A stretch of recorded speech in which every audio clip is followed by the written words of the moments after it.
So growing up, I always remember my mom shoving those Flintstone vitamins down my throat. We were always all about taking our vitamins, staying hydrated, little herbal hacks to things. And so that became a part of what I'm passionate about today, which is herbal healing. I do believe nature is medicine. It's funny how people like to say, oh, that's alternative medicine. No, baby, that's the original medicine. And I'm gonna tell you why. About 2 years ago, could be more, could be less, at the rate time is going, I can't keep up. My dad ended up in the emergency room, and it was then they found a mass on his liver. Apparently back then, he was in stage 4 liver failure, but we just didn't know it then. My dad was told he had this horrible cancer. My dad basically told he was dying unless he did all these treatments. Well, he did a lot of those treatments. At one point in time, he was on 4 different treatments at once. When my dad was doing all of those treatments, he got so weak that he could barely stand up.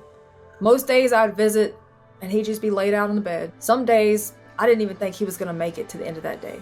Then he ended up doing radiation in the hip. Alright, you're full of chemicals and you probably glow in the dark by now. After all of that, he does another scan and they're like, oh, well, you know what, the cancer spread.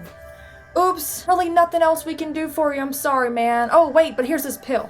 A pill so toxic, you gotta wear gloves to handle it, but you're expected to ingest it? The math ain't mathin'. Make it make sense. I'm sure those of you with medical degrees could probably explain away on that one. And this isn't to knock anybody in the nursing field or doctors or anything like that. There's a few good people out there, but they are few far in between. For those of you that are genuine doctors and nurses and that actually care about the well-being of other people, thank you. This video is not to bash you in any sort of way. You can believe whatever you want to believe. You can sit up here and call me a conspiracy theorist. I'm just looking at facts.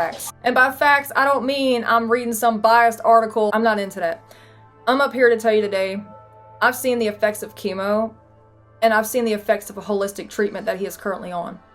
And I must say, there's a huge difference. Needless to say, he did not take the pill. Since being 6 months off of those chemo treatments, and probably about 3 months into a holistic one, I have noticed a huge change. His appetite is way better. His color even came back. Keep in mind, he was green, by the way.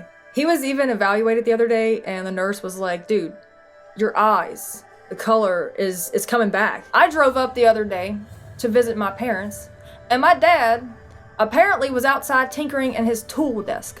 That hasn't happened in like 2.5 years. And then the other day I was over there visiting, and I went to the bathroom and I overheard a familiar sound coming from the computer room. One of our favorite computer games that we used to always play before he got sick. And he was back there just playing. I was like, what are you doing, man? He's like, I'm killing zombies.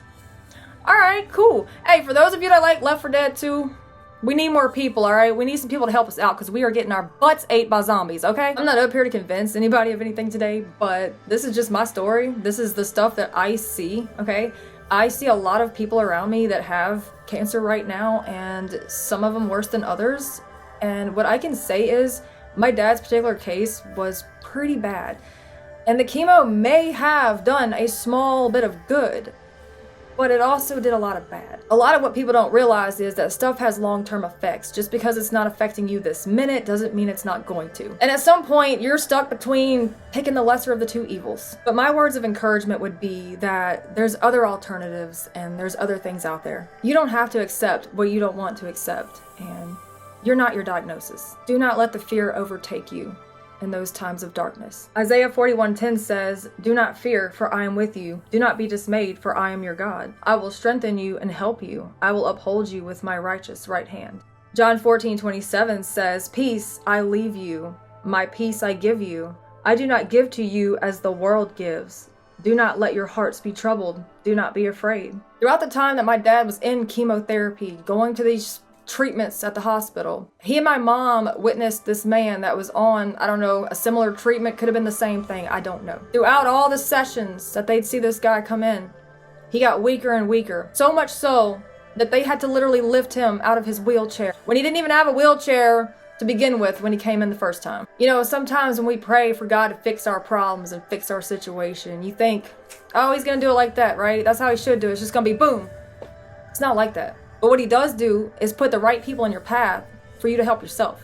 And what God did was stick a holistic doctor in my dad's path and some people from some other countries with different types of medicine in my dad's path. And it gave him the clarity and the answers that he needed to currently treat himself.